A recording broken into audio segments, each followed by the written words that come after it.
Pas d'issue diplomatique en vue pour la crise ukrainienne. Dimanche soir, la réunion d'urgence du Conseil de sécurité de l'ONU a tourné au dialogue de sourds entre occidentaux et russes.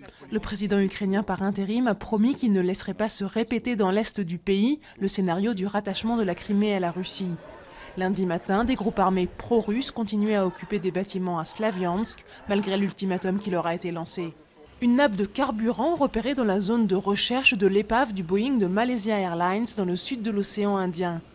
L'Australie va envoyer par le fond un robot sous-marin qui recherchera des signaux à l'aide d'une sonde et pourra détecter d'éventuels débris. Le groupe Seita ferme sa plus grande usine de cigarettes ainsi qu'un centre de recherche en France. Les fermetures s'échelonneront sur 2 ans. 366 postes seront au total supprimés, soit près du tiers des effectifs. Un tiers de tués en plus sur les routes françaises au mois de mars. La sécurité routière a ainsi enregistré 256 morts, un chiffre en hausse de 28% par rapport à mars 2013. Les raisons avancées, une météo plus clémente qui aurait incité au déplacement, alors qu'à la même époque l'année dernière, la neige et le froid les avaient limités. Le gouvernement ne touchera pas au SMIC ni aux minima sociaux. Manuel Valls l'a promis en présentant son plan de réduction des dépenses. En revanche, pas de revalorisation des prestations sociales ni de hausse des salaires pour les fonctionnaires.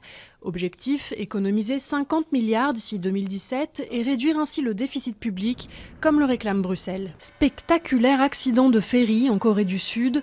Le bateau semble avoir heurté le fond avant de basculer et de sombrer avec près de 500 personnes à bord, dont une majorité de lycéens en voyage scolaire. Environ 200 passagers ont pu être sauvés, mais 300 sont toujours recherchés par les secours.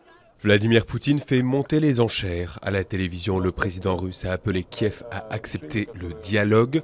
Autrement, a-t-il affirmé, il serait obligé d'envoyer son armée défendre les séparatistes. Cette nuit, des affrontements ont fait 3 morts dans l'est de l'Ukraine.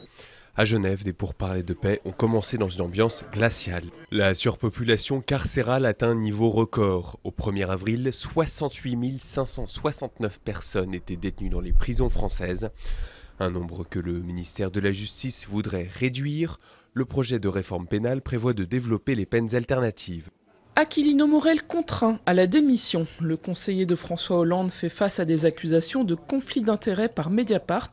Accusations embarrassantes pour l'exécutif au moment où il lance un plan d'économie de 50 milliards d'euros. Dans un communiqué à l'AFP, Aquilino Morel affirme n'avoir commis aucune faute. Le chef de l'État prend acte de sa décision, la seule d'après lui qui convienne. 81,53% des voix. Abdelaziz Bouteflika est réélu sans surprise à la tête de l'Algérie. Ses partisans avaient crié victoire dès la veille de la proclamation des résultats. Principal adversaire du président sortant, Ali Benflis a dénoncé une fraude à grande échelle.